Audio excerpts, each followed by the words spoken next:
นั่นแหละเพราะว่าจะปะเป็นแบบนี้หัวตลอดในช่วงน้ำมันพาวเวอร์มันเบิดตรงอะไรก็บ่ได้เลยได้น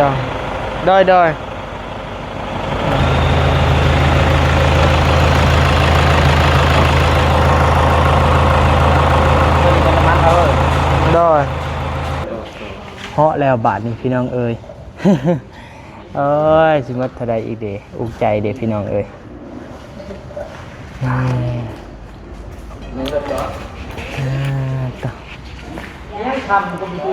พอดีมาพ่อกับไอ้เพิ่นกับยูทูบเบอร์คือกันพี่น้องเอ้ย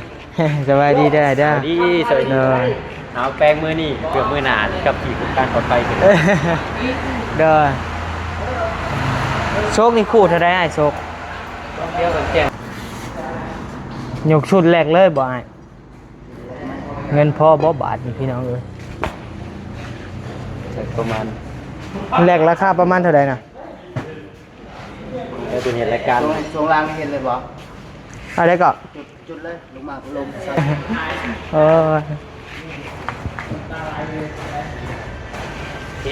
โชคนี่กะไปแล้วนี่พี่น้องเลยลินซึมออกละ26,000พี่น้องเอ๋ยไปเงินเดือนออกจังว่า นี่แต่เบิ่งเขาสิเอากินน้ำกินในให้ทางอ้ายเพิ่นก่อนเดี๋ยวขอบินนี่ได้บ่ไปหาเล็งเอาเงินก่อน ใช่เลยทางอ้ายเพิ่นเด้มีแต่ผักเจ้าให้ก็ได้เด้อก็ได้บ่ให้เขาเจ้าก็ได้ท่านมีเวลาอะไรก็จึงมาเปลี่ยนก็ได้หรือเป็นหยังบ่เฮาอยากเลี้ยงน้ำอ้ายเพิ่นนะพี่น้องเอ๋ย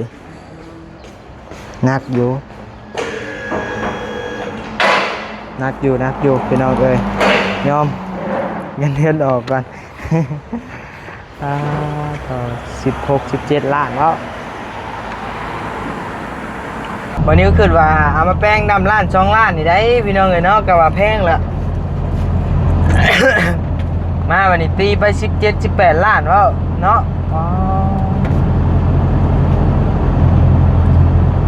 วันนี้ขึ้นในหัวน่ะ 2-3 ล้านนี่ก็สิพอแล้วอ่ะถือเงินมาได้พี่น้องเอ้ย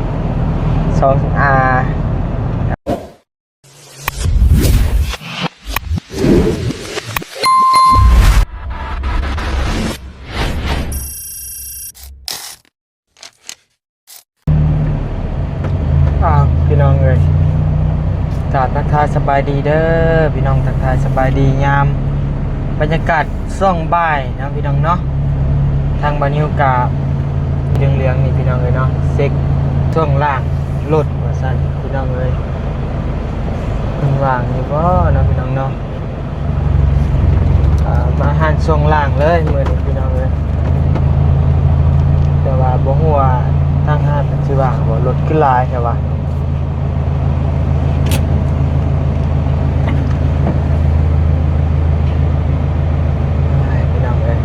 ไปทำมันก่อนเหล็กมันน่ะคืออยากผิวอยากหัวเลยได้มันลีนออกเลยแหลกจ้ะแม่นจักมันเป็นน้ำยังมันแลนบ่ม่วนแล้วมันชายแกนแหลกตายรวมโอ้แหลกอาจสิได้อยู่แต่ว่าแกนแหลกเรามันรวม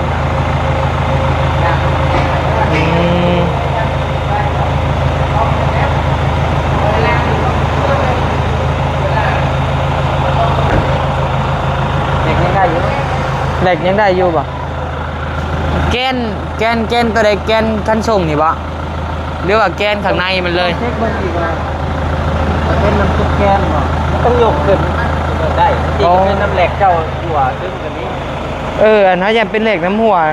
แหละเพราะว่าเขาเช็คแล้วอันนี้นะอันแกนยังมันนี่เขาเช็คแล้วเบื้องเขาเปลี่ยนอะไรเรียบร้อยแล้ว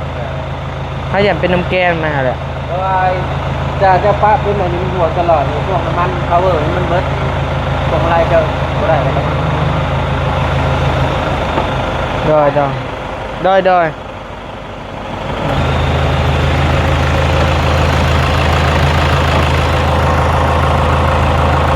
นี้เป็นน้ำมันพาวเวอร์หัวอันนี้ต้องเช็คตัวนี้ดู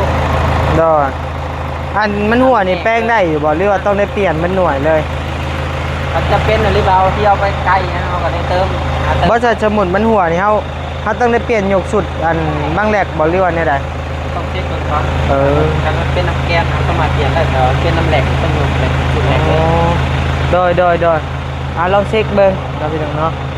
ห้านที่บ่เตียงมาแหละพี่น้องเอ้ยเนาะห้านนี่ก็ได้ห้านบ่เตียงเคยมาเช็ดช่องล่างอ่ะแหละเอาจังหวะกันเนาะพี่น้องเนาะพี่น้องเหาะแล้วบาทนี่พี่น้องเอ้ย เอ้ยสิมัดเท่าใดอีกเด้อุกใจเด้พี่น้องเอ้ย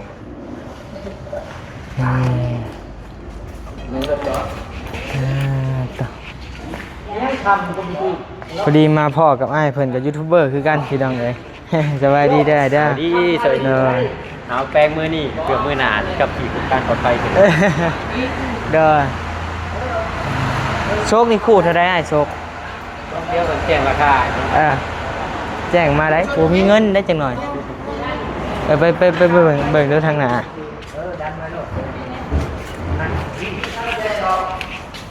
เป็นเด้อทางหน้า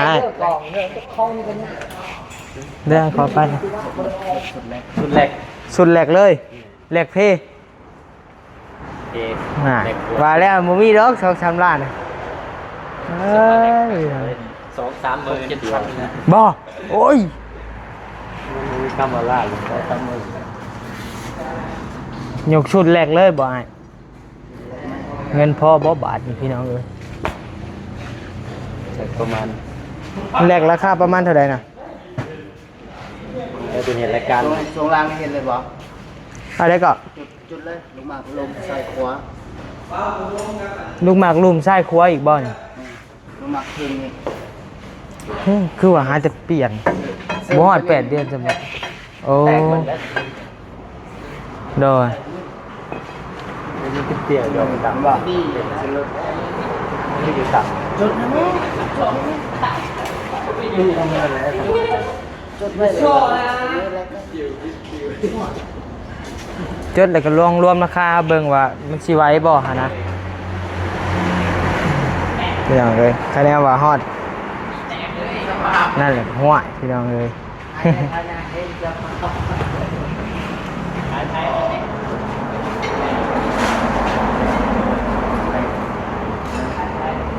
ไปเลยนะไปเลยไปเลยได้ได้หรอไปเลยใส่ครัวได้ไปเลย แตกบ่ ที่หักมันของมัน เตี้ยมันสิยันเอา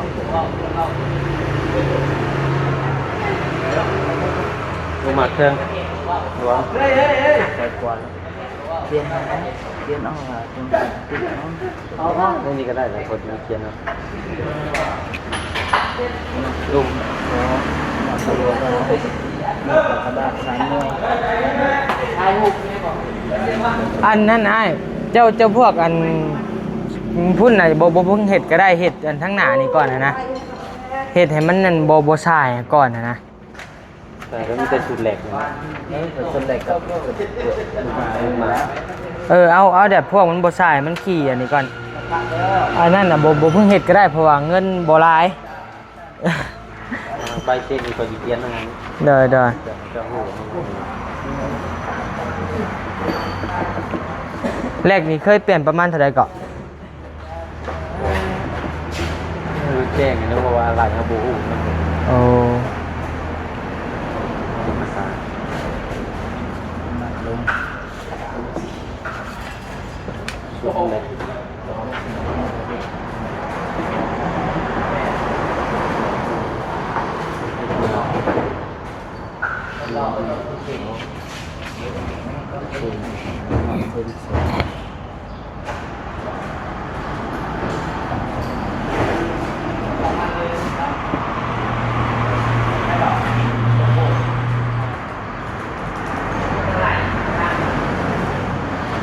เราทำงานบูธได้ปะบูธนายใหญ่เลยเนาะก็เปลี่ยนมาก มั่งบึ้ง แม่นมันยกชุดมาเบิดชุดเลยนะครับ เปลี่ยนวางได้นี่ได้หากลูกหมากคือเพียงรวมไว้ใช่ปะมันยัง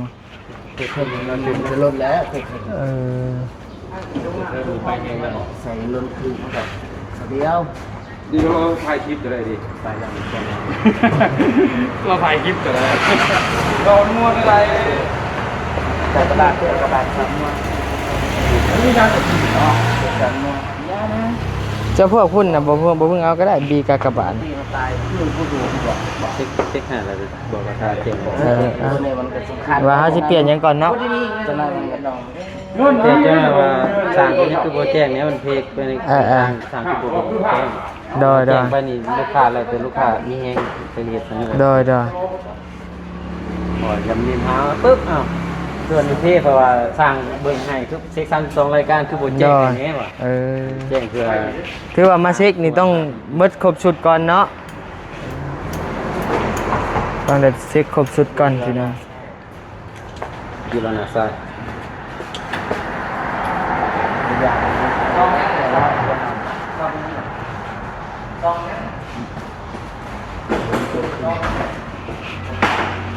มาเป็นช่วงนั้น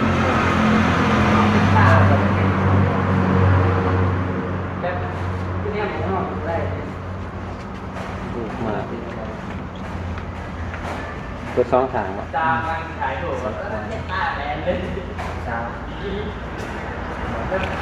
พี่น้องในทางให้ผมจดก่อนรวมเบิ่งเงินก่อนมันสิตกเท่าใดหมดเลยนี่พี่น้อง โอ้ยโชคนี่กะ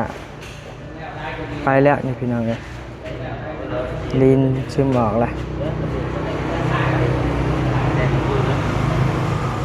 หนักอยู่พี่น้องเลยหอบนี่ ว่าเสร็จเกิดจะนั่งก็ได้ เช็คแต่ช่วงล่างก่อนก็ได้ไอ้ช่วง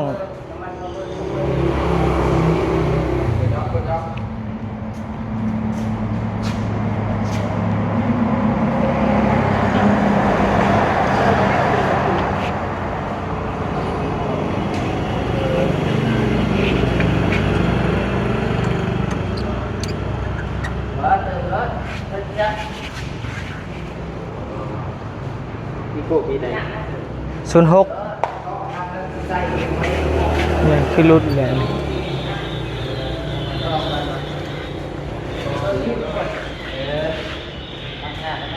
จังหวะกันเดี๋ยวพี่น้องเด้อเดี๋ยวให้แอร์เพิ่นเช็คเบิ่งก่อน26,000พี่น้องเอ๋ยไปเงินเดือนออกจังว่า มีแต่เบิ่งเขาสิเอากินน้ำกินในให้ทางอ้ายเพิ่นก่อนเดี๋ยวเขาขอบินนี่ได้บ่ กินเหรอ ไปหาเล็งเอาเงินก่อน ใช่เลยทั้งง่ายเพิ่นเด้มีแต่ผักเจ้าให้ก็ได้เด้อก็ได้บ่ให้เขาเจ้าก็ได้ท่านมีเวลาอะไรก็กินมาเปลี่ยนก็ได้บ่เป็นหยังเด้อ บ่เฮาอยากเลี้ยงน้ำอ้ายเพิ่นนะ เดี๋ยวละเด้อเอาไปให้เขาเจ้าเลย อืม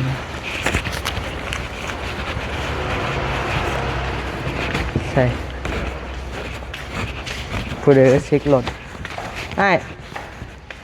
เช็ครถเมื่อกี้เนี่ยให้กินน้ำกินให้เด้อขอบใจหลายๆไปแล้วจังสิมาเปลี่ยนน้ำเงินเดือนออกก่อน ใช้เอารถลงเขาหน่อยไอ้ว้าท้อง26,000พี่น้องเอ๋ยหนักอยู่พี่น้องเอ๋ยยอมเงินเดือนออกก่อน ต่อ16-17 ล้านแล้ว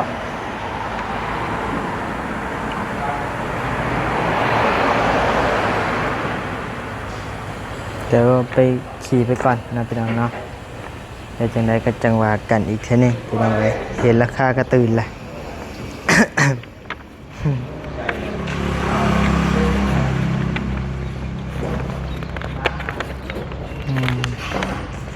มันหลายรายการแห้งนะพี่น้องเนาะมัน1รายการ2รายการ3 4 5 6 7รายการทางศูนย์ฟรีน่าเกี้ยวพี่น้องเนาะได้หรือบ้าน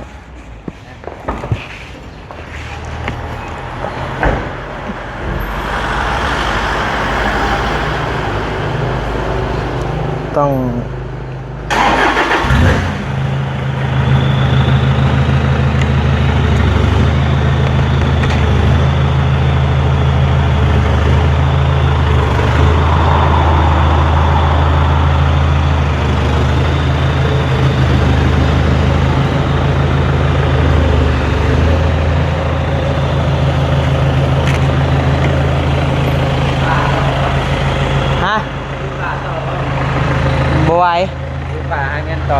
โดน หาเงินซื้อเปลี่ยนแหล่งนี่คนมาทีหลังก็ได้ เอาเหล็กก่อนเนาะขั้นคำว่า เรื่อยๆบางทีมุนอะไรจะหมุนก็ได้เลย อ๋อเอาเบิ่งเงินเดือนออกก่อน ส่วนโปรเจกต์โปรเจกต์ที่ตัด โดน จะมาหาได้ อืม โดน ก็ง่ายเป็นเช็คให้ฟรีนะพี่น้องคะแนนมีอะไรเลยเป็นจังซี่อันนั่นเนาะ คือว่าเจ้าผู้กดเสื้อลงอะไรใช่ไหมซื้อมาให้ได้ ซื้ออะไรมาแป้งให้ได้อีก ทางการเอาหักแต่ว่าซื้ออะไรเองลูกค้าก็จะหับมันหับผิดชอบอะไรของตัวเองคือ อ๋อ ถ้าว่าซื้ออะไรของหาน้ำมากก็คือเขาหับประกันให้ได้ โดน ได้ โอเคขอบใจหลายๆอ่ะไปพี่น้องเอ้ยบ่ไหวแพงแฮงเราพี่น้องเนาะแพงย้อนว่ารถเฮามันเพหลายแล้วมันถมใส่กันบาทนี่พี่น้องเลยเนาะ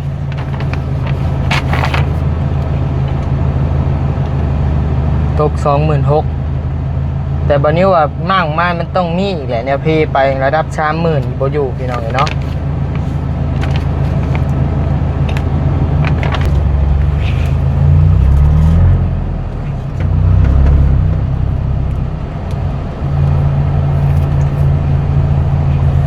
ระดับ 30,000บ่อยู่แหละคะแนนพาได้แปลงอะไรครับพี่น้องเอ้ย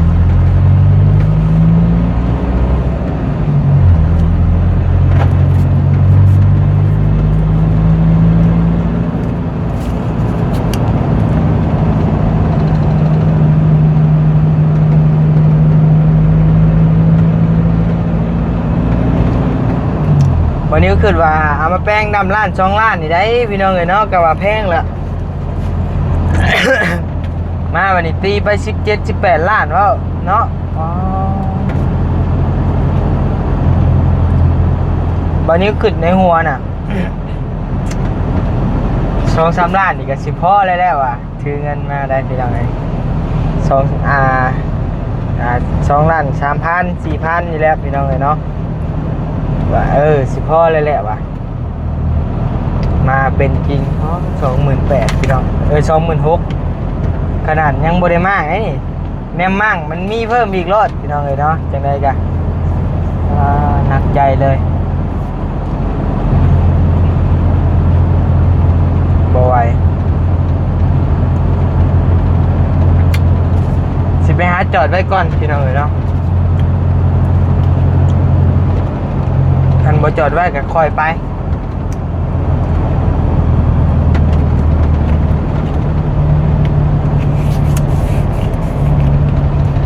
เอาทางบานิวกับบได้ไปเวียกมือนี่พี่น้องเลยเนาะมาหาเอื้อยเป็นไข้เลือดออกพี่น้องเลยเนาะเอื้อยบานิวนี่แหละผู้พาบานิวไปกวดนั่นแหละเป็นไข้เลือดออกพี่น้องเลยเรียกว่าไข้เลือดเหนียวนั่นแหละก็เลยว่ามาเยี่ยมเบิ่งเพิ่นแล้วก็เลยบ่ได้ไปเวียกอีกแล้วพี่น้องเลยเนาะ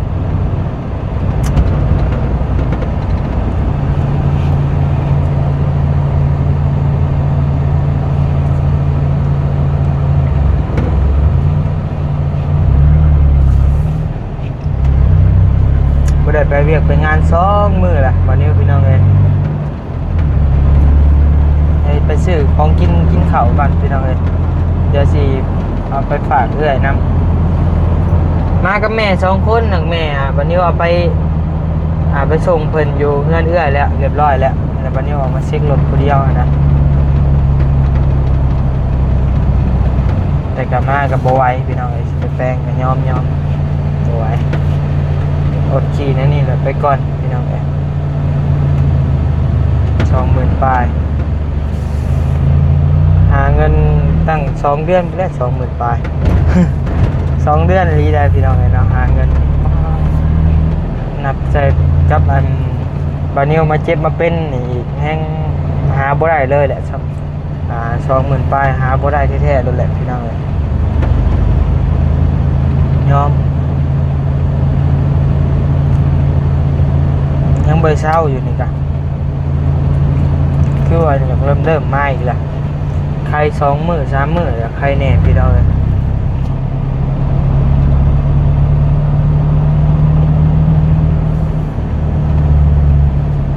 ใคร ร2-3 มื้อแล้วก็เริ่มมาเป็นอีกแล้วพี่น้องเอ้ย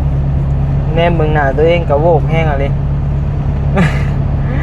บ่คือวันนี้ตะกี้เนาะพี่น้องเนาะหน้าเต็งหน้าตึงเดี๋ยวนี้คอยาวพี่น้องเอ้ยคอก็ยาวไปไสก็คือว่าบ่มั่นใจในตัวเองอะนะตะกี้ตุ้ยก็คือว่าตะกี้ตุ้ยไปหาผู้หลักผู้ใหญ่ก็คือว่าคือแน่นะพี่น้องเนาะเข้าไปหาผู้ใหญ่เพิ่นมาบัดนี้เฮาจ้อยเฮาคือเด็กน้อยนะพี่น้องเอ้ยเนาะคือแบบว่าเด็กน้อยหาได้ใหญ่แต่ว่า ไม่ได้บูฮู้นะพี่น้องเอ้ยอยากตุ้ยอีกแล้วบัดพี่น้องอยากได้ประมาณจัก50-60 โลไปประมาณ50 โลนี่โอเคเลยพี่น้องเอ้ยมักประมาณนั้น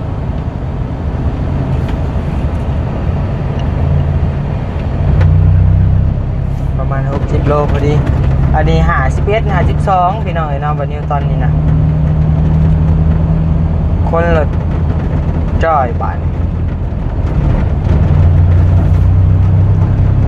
เลยว่าบกคักเลยบาทนะ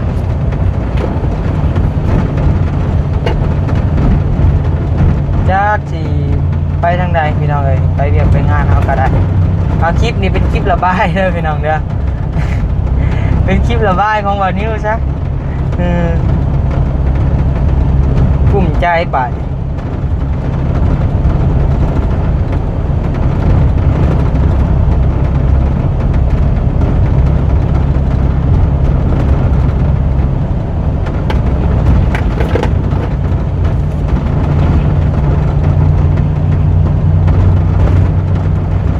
2 โมงแหละ